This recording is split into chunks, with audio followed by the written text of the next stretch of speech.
길 가실 때에 어떤 사람이 여짜오되 어디로 가시든지 나는 따르리이다.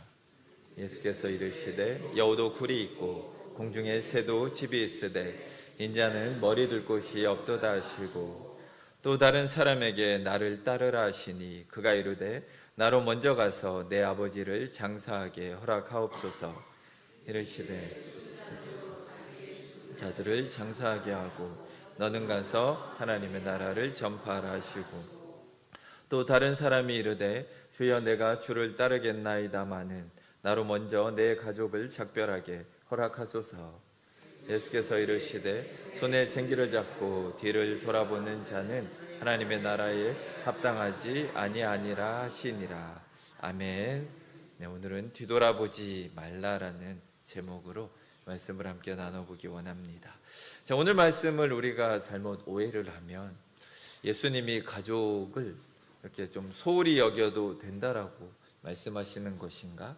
그냥 우리 가족을 좀 적당히 하고 하나님만 잘 섬기면 된다라고 하시는지, 이런 오해를 할 수도 있습니다. 하지만 그것은 분명히 아닙니다. 왜냐하면 예수님은 평소에 부부 관계에 대해서, 또한 가족의 도리, 또 부모를 공경하는 것에 대해서 아주 강조를 많이 하셨다라는 것을 우리가 기억할 필요가 있습니다. 자, 그렇게 강조하셨던 가정과 혈육보다 더 우선시 되는 것이 있다라면 오늘 예수님이 말씀하시는 내용은 그만큼 더 중요하고 우리의 삶에 의미가 있다라는 것입니다. 자, 오늘 말씀의 전체적인 주제는 예수님을 따르는 제자의 길에 대해서 지금 말씀하고 계십니다. 자, 요즘 성도님들에게 제자라는 단어는 상당히 부담스러운 단어인 것이 사실입니다. 예전에 나름 열심히 제자 훈련을 한다라는 교회들은 제자 훈련 참석하라라고 이렇게 하면 참 많이 신청을 했습니다. 근데 요즘은 이런 제자 훈련반이나 성경 공부반에 웬만하면은 그렇게 참석률이 저조한 것을 봅니다. 그래도 우리 교회는 참 열심히 그래도 여러분들이 참여하는 것을 보게 됩니다. 자, 아무래도 제자라고 하면은 신앙생활과 교회를 위해서 뭔가 시간을 더 내야 하고 내가 더 헌신해야 된다라는 생각이 우리 안에 있다라는 것입니다. 예전에 우리가 주님을 위해서 또 교회를 위해서 그렇게 봉사하고 섬기는 것이 하나님께 영광 돌리는 거라고 생각을 했습니다. 또 맞습니다, 그것이. 그런데 요즘 성도들은 그 영광보다는 내가 좀 쉬고 내가 좀 편안한 게 어느 순간에 더 우선시되고 그거를 원하는 것이 또한 우리들의 모습인 것을 보게 됩니다. 사실 우리가 한 주간을 살아가면서 정말 바쁘게 살아갑니다. 사실 하루도 온전히 쉴 수 있는 시간이 지금 이 시대를 살아가는 우리들에게는 없다라는 것입니다. 도리어 하루를 쉬면은 불안합니다. 아무것도 안 하고 있으면 뭔가 잘못된 것 같고 뭔가 내 자신이 뭔가 망가지는 것 같은, 또 그런 쉬지도 못하는 그런 모습들이 지금 이 시대를 살아가는 우리들의 모습이라는 것입니다. 자, 그런 상황에서 피곤한 한 주를 보내고 교회에 나와서 예배드리는 것조차 사실은 쉬운 일이 아니다라는 것입니다. 이런 상황에서 점점 제자가 된다라는 것이 부담스럽게 느껴지는 것입니다. 자, 그러나 예수님은 우리에게 복음을 전해주시고 우리에게 제자를 삼으라라고 정확하게 명령을 하셨다라는 것을 우리가 기억을 해야 합니다. 우리가 복음을 듣고 예수님을 믿는다라면 누구나 제자의 삶을 살아야 한다라는 것입니다. 자, 예수님이 승천하시고 서기 1세기의 사람들은 수많은 유대인들의 핍박과 또한 로마 정부의 핍박을 받으면서 그럼에도 불구하고 그들의 신앙을 결단하고 하나님을 위해서 살았던 사람들입니다. 하지만 우리는 그런 시련과 핍박이 요즘은 없습니다. 자녀가 믿는다 그래도 부모님이 자녀들에 대해서 그렇게 믿든지 말든지, 부모님이 믿는다 그래도 자녀들이 지금은 믿든지 말든지 나에게 강요만 하지 말라라는 그런 시대를 우리는 살아가고 있다라는 것입니다. 70년대, 80년대의 그런 핍박도 이미 이 나라에는 사라진 지 오래다라는 것입니다. 자, 그렇기 때문에 우리는 성경이 말하는 제자들의 기준에 우리 자신을 점검하면서 내가 지금 주님을 잘 따라가고 있는지 살펴볼 필요가 있다라는 것입니다. 자, 먼저 우리는 왜 제자가 되어야 하는지 두 가지를 좀 살펴보기를 원합니다. 먼저 하나님의 나라의 확장을 위해서 제자들이 필요하기 때문입니다. 자, 오늘 이야기는 예수님이 십자가를 지기 위해서 예루살렘으로 올라가던 가운데 있었던 일입니다. 자, 이제 예수님은 십자가를 지시고 부활하시고 승천하시면 이 땅에서 해야 되는 모든 사역을 완수하시는 것입니다.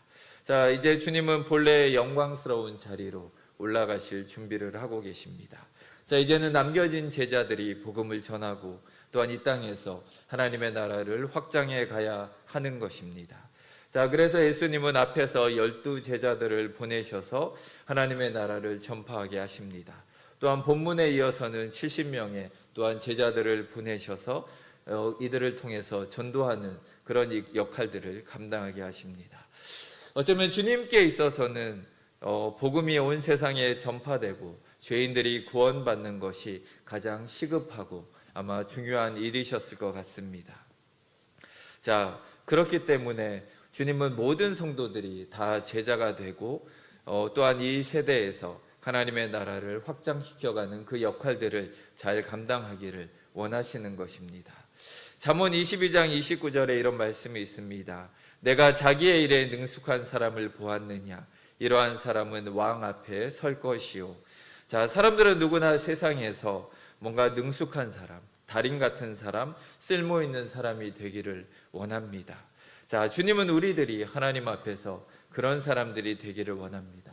하나님 앞에 능숙한 사람, 하나님 앞에 정말 쓸모 있는 우리를 그런 사람으로, 그런 제자로 하나님은 만들어 가기를 원하신다라는 것입니다. 자, 두 번째로 또한 우리가 제자가 되는 것은 우리 자신들에게 유익합니다. 제자가 되어서 말씀을 따르지 않는다라면 사실 우리의 삶에는 아무런 유익이 없다라는 것입니다. 바울 사도도 제자로 성장하지 못하고 젖만 먹는 성도들을 걱정을 하였습니다. 자, 우리가 왜 하나님을 믿게 되었는지 우리는 돌아볼 필요가 있습니다.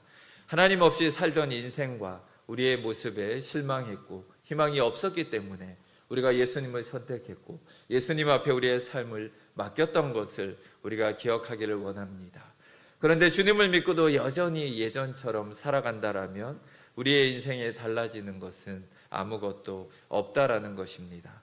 우리의 신분이 하나님의 자녀가 되었는데 여전히 헐벗고 죄짓고 부끄럽게 살게 된다라는 것은 참으로 부끄러운 일이다라는 것입니다. 그래서 우리는 계속해서 제자의 삶을 살아가야 하는 것입니다. 하나님의 자녀는 내 노력이 아니라 우리가 믿음으로 된 것입니다. 하지만 이제 제자로 살아가는 것은 우리 스스로가 결단하고 선택을 해야 되는 것입니다. 우리의 의지가 필요하고 우리의 노력이 있어야만 이 삶을 걸어갈 수 있다라는 것입니다. 예수님은 우리를 하나님의 자녀로서만 아니라 주님을 따르는 제자로 부르시고 또한 우리를 인도하신다라는 것을 기억하기를 원합니다. 자, 오늘 말씀은 그런 상황에서 마침 주님의 제자가 되겠다라고 말하는 사람들이 등장을 합니다. 자, 이 세 사람의 제자들에게는 각자의 허점이 있다라는 것입니다. 자, 그것은 주님을 따르는 우리 모두가 가지고 있는 또한 연약함이고 문제들이다라는 것을 기억하기를 원합니다. 자, 오늘 예수님은 이 세 사람이 제자가 되는데 걸림돌이 무엇인지 그것을 진단하시고 그들이 제자로 바르게 나아갈 수 있는 방향을 제시해주고 있다라는 것입니다. 자, 우리가 먼저 첫 번째 인물을 보기 원합니다. 57절을 보시면 길 가실 때에 어떤 사람이 여짜오되 어디로 가시든지 나는 따르리이다. 자, 예수님의 전도 현장에는 언제나 수많은 사람들이 몰려다녔습니다. 예수님을 따라왔다가 또 어느 순간에는 자기의 삶으로 그냥 돌아가기도 하였습니다. 자, 그런데 이 사람은 12 제자처럼 내가 주님하고 동행하겠다. 나의 모든 것을 내려놓고 내가 주님을 따르겠다라고 예수님에게 말을 하고 있습니다. 자, 지금 추수할 일꾼이 부족한 상황에 자원하면서 내가 주님의 제자가 되겠다라고 이렇게 찾아왔습니다. 자, 그런데 예수님이 이렇게 말씀을 하십니다. 58절을 보시면 예수께서 이르시되 여우도 굴이 있고 공중의 새도 집이 있으되 인자는 머리 둘 곳이 없도다 하시고, 자, 제자가 되겠다라는 이 사람에게 예수님은 찬물을 끼얹는 말씀을 하고 계십니다. 자, 이 말씀 우리가 두 가지를 살펴볼 수가 있습니다. 첫째는 세상의 성공이라는 기대감으로 주님을 따르지 않도록 제자의 정체성을 지금 예수님은 분명하게 알려주고 계십니다. 자, 이 사람이 주님을 따르겠다라는 이유는 주님과 함께 세상적인 어떤 성공도 얻고 싶다라는 생각이 들어 있었던 것 같습니다. 또한 두 번째는 가난하게 될 것을 두려워하지 말고 주님을 따라가라라는 의미가 또한 이 안에는 담겨져 있습니다. 먼저 주님의 현재의 처지를 있는 대로 보여주고 계십니다. 우리가 주님과 같이 아무것도 가지지 않은 상황이라면 우리가 주님처럼 이렇게 다른 사람에게 자신 있게 말하지는 못할 것입니다. 사실 우리에겐 언제나 내가 지금보다 상황이 더 나빠지면 어떻게 하지? 내가 지금보다 더 가난해지면 어떻게 하나? 이런 두려운 마음이 우리에게는 존재한다라는 것입니다. 내가 이렇게 교회 생활만 열심히 하고 봉사만 하다가 더 상황이 나빠지면 어떻게 하나라는 걱정이 의외로 우리 안엔 또한 존재한다라는 것입니다. 과연 주님도 우리처럼 이런 걱정을 하면서 살았을까? 우리는 생각해 볼 필요가 있습니다. 결단코 아니다라는 것입니다. 사실 예수님은 부자가 되실 능력이 없어서 가난한 삶을 살아가신 것이 아니다라는 것을 우리는 알고 있습니다. 주님은 어쩌면 일부러 이 땅에서 머리 들 곳조차 없는 한 평의 자기 집조차 가지지 않고 살아가신 것입니다. 그러면서 우리에게 보여주십니다. 이렇게 살아도 아무 문제가 없다라는 것입니다. 이 땅에서 우리가 가난하고 병들고 때로는 사랑받지 못하고 인정받지 못할지라도 하나님 나라의 관점에서 본다라면 그것은 아무런 문제가 되지 않는다라는 것입니다. 자, 우리는 예수님만큼 가난해질 수도 없습니다. 예수님은 성전세를 낼 반세겔의 돈도 가지고 계시지 않으셨습니다. 그만큼 주님은 언제나 텅 빈 주머니를 가지고 계셨던 것입니다. 그럼에도 주님은 그분의 사역을 다 감당하셨습니다. 또한 언제나 마음의 평안을 누리면서 십자가로 가셨던 것을 우리는 기억해야 합니다. 또한 예수님은 우리에게도 그렇게 할 수 있다라는 것을 알려주고 계시다라는 것입니다. 예수님의 머리 둘 곳 없었던 삶은 실제로 제자들에게 본보기가 되셨습니다. 교회 역사는 그 이름들을 기록해서 전해주고 있습니다. 사실 우리나라도 100년 전만 해도 참으로 가난하고 전쟁이 끝난 후에 비참한 모습을 하고 있었습니다. 그때 수많은 선교사들이 자기의 청춘과 미래를 이 가난한 나라 조선의 구원을 위해서 바치면서 우리나라로 들어온 것들을 우리가 기억을 합니다. 그때 세웠던 병원들과 학교들이 우리나라의 선진화의 초석이 되었다라는 것을 우리 믿는 사람들은 알고 있습니다. 당시에 전주 예수병원을 세운 분이 보그스 선교사라는 분입니다. 자, 이분이 안식년을 맞아서 미국으로 돌아갔는데 그때 최첨단 의료기기인 엑스레이를 보게 됩니다. 자, 그래서 이걸 어떻게든지 가져오고 싶어서 모금을 했지만 잘 되지 않았습니다. 그래서 그래도 어떻게 하든지 이거를 들고 조선으로 오고 싶어서 가족들의 돈을 모아서 결국은 이 엑스레이 기계를 들고 우리나라로 돌아옵니다. 자, 당시에 최첨단 의료 혜택을 빈곤하고 낙후한 우리나라에 누릴 수 있도록 하기 위해서 자, 이분이 이런 어려움을 감내하면서 헌신을 했던 것입니다. 자, 그 당시에 분명 부자들이 있었을 것입니다. 이 땅에도 나 혼자 평생 호의호식하며 편하게 살던 사람들. 사실 우리는 그 사람들의 이름조차 그들의 무덤조차 우리는 기억할 수도 없습니다. 하지만 이렇게 주님의 뜻을 따라 세상을 섬기며 또한 하나님의 영광을 위해 살아갔던 제자들은 하늘에서도 땅에서도 별과 같이 빛난다라는 것을 우리가 기억하기를 원합니다. 또 주님의 낮아지심은 어떤 이유로 인해 우리가 때로는 가난하게 될 수 있습니다. 하지만 그 가난이 우리를 수치스럽지 않게 한다라는 것입니다. 왜냐하면 주님도 가난하셨는데 그것 때문에 우리가 부끄러워할 필요는 없다라는 것입니다. 가난이 죄는 아닙니다. 도리어 죄가 부끄러운 것이지 가난이 결코 부끄러운 것은 아니다라는 것입니다. 오늘 첫 번째 사람에게 하신 말씀은 주님의 제자가 됨으로써 얻을 수 있는 세속적인 복을 기대하지 말라라는 의미를 담고 있습니다. 하지만 그렇다고 가난이 두려워서 주님을 따르는 것을 머뭇거리지도 말라라는 뜻을 또한 담고 있습니다. 자, 우리는 계속해서 이 땅의 나라와 또한 우리가 누릴 하나님의 나라의 가치를 계속해서 비교하면서 살아야 합니다. 이 땅의 것을 내가 더 의미를 둘 것인지, 아니면 내가 영원히 살 수 있는 하나님의 나라를 더 바라보면서 나아갈 것인지 우리는 계속 고민하고 우리는 선택을 해야 합니다. 자, 그래야 세상 것이 부족할 때도 우리는 슬퍼하지 않고 굳세게 예수 그리스도를 따라갈 수가 있는 것입니다. 자, 우리가 자발적인 가난이든지 아니면 어쩔 수 없이 환경적으로 당하는 물질과 건강과 관계나 생활의 모든 가난이든지 우리가 영원한 하나님의 나라를 생각한다라면 우리에게는 아무런 문제가 되지 않는다라는 것입니다. 우리가 하늘에서 누릴 수 있는 영화는 영원하고 복되다라는 것을 언제나 기억하는 성도님들이 되시기를 축원드립니다. 자, 이제 두 번째 사람을 살펴보기 원합니다. 59절을 보시면 또 다른 사람에게 나를 따르라 하시니 그가 이르되 나로 먼저 가서 내 아버지를 장사하게 허락하옵소서.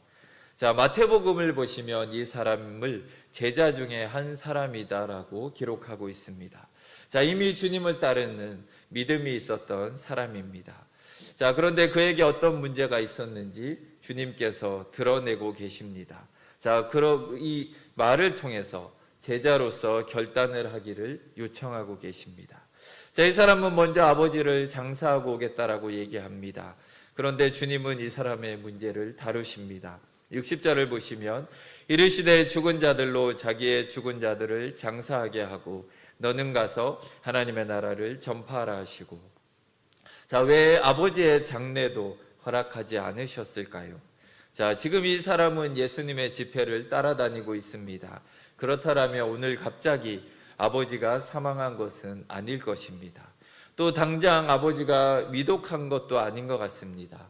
연로한 아버지의 임종이 가까웠기 때문에 임종을 보고 다시 예수님을 내가 따르겠습니다라는 의미를 여기는 담고 있습니다.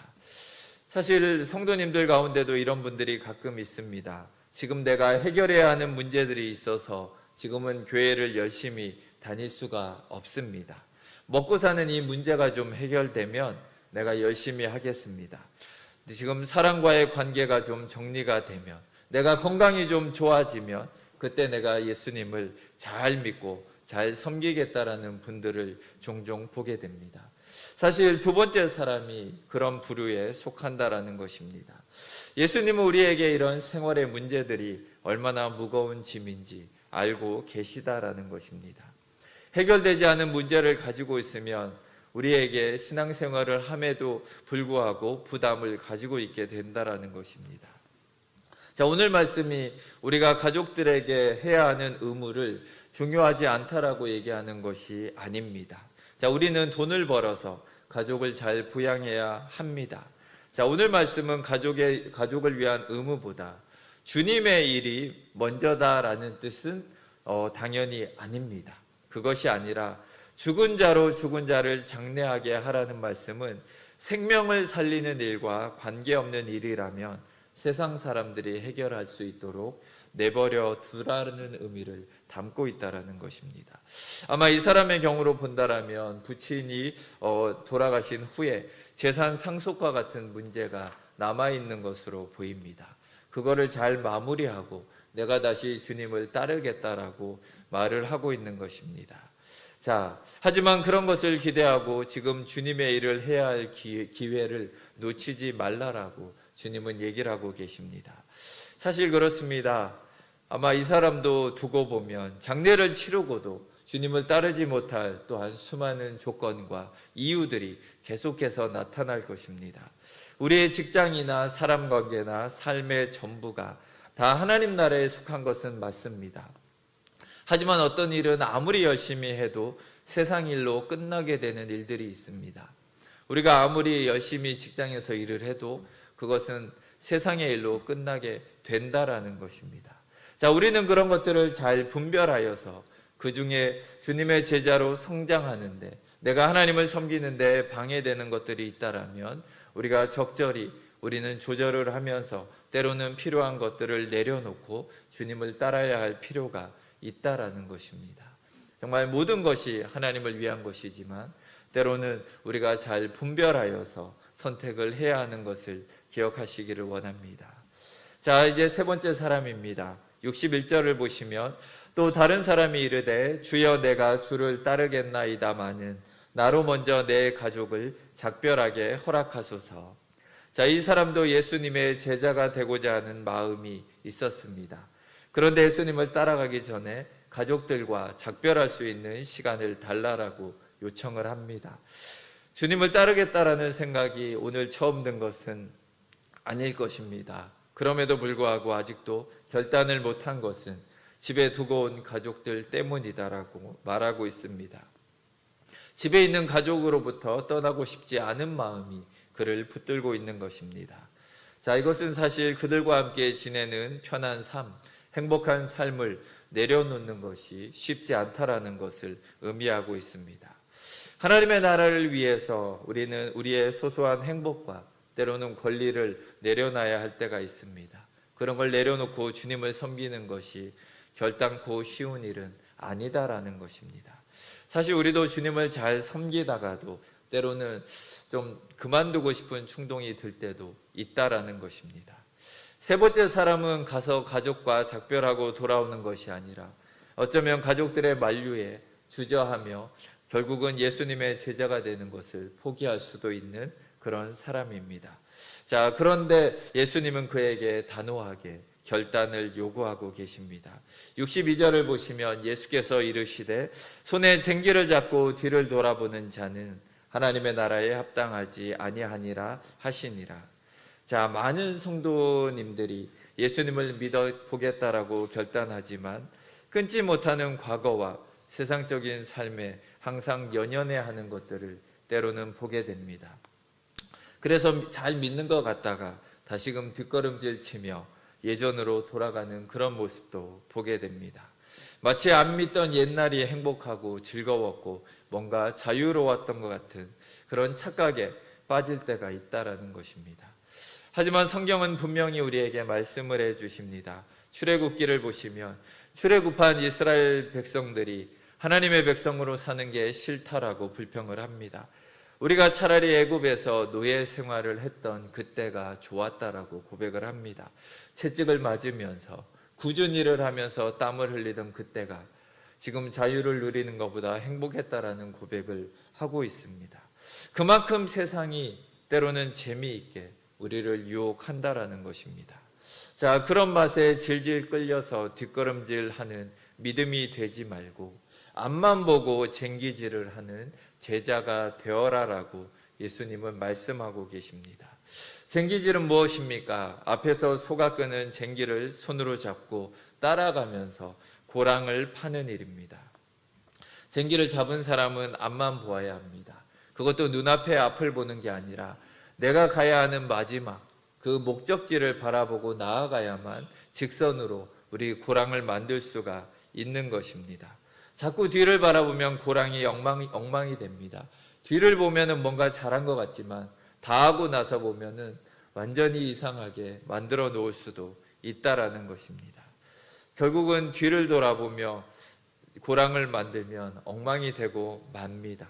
자, 농부가 뒤를 보면서 쟁기질을 한다라면 그 모습이 우리가 볼 때 얼마나 우습겠습니까?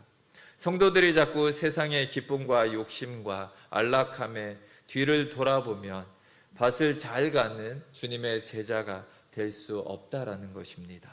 자, 우리가 제자의 체질을 만들어 가려면 우리는 앞을 보고 가야 합니다. 눈앞의 유익이 아니라 주님이 다시 오시는 그날, 아니면 우리가 주님의 품으로 가는 그 하늘을 바라보면서 우리는 계속해서 한 걸음 한 걸음 나아가야 한다라는 것입니다.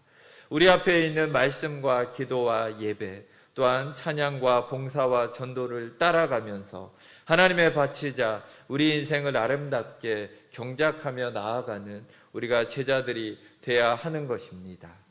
자, 제자로 자원해서 지는 짐은 주님께 영광을 돌리는 삶을 살게 만듭니다. 그것은 나 자신을 깨어서 믿음을 지키고 주님을 따를 수 있도록 우리를 붙들어주는 역할을 한다라는 것입니다. 우리 안에 오늘 주님 앞에 나온 세 사람과 같은 마음이 솔직히 다 있다라는 것입니다. 주님을 따르는 게 부자가 되는 것은 아닐 수 있습니다. 하지만 지금보다 더 나빠지지는 않는다라는 것을 기억하기를 원합니다.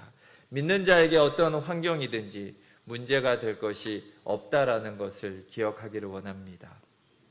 또한 모든 환경이 좋아지면 내가 신앙생활을 열심히 하겠다고 생각한다면 우리의 환경도 좋아지지 않고 우리의 신앙도 나아지지 않을 것입니다.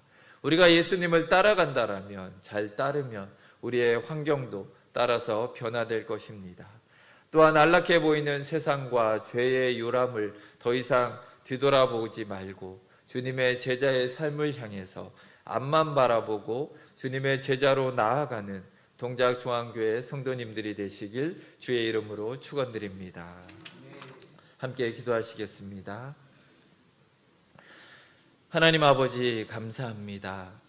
주님의 은혜 가운데 우리가 복음을 믿고 예수 그리스도를 믿음으로 하나님의 자녀가 되었습니다.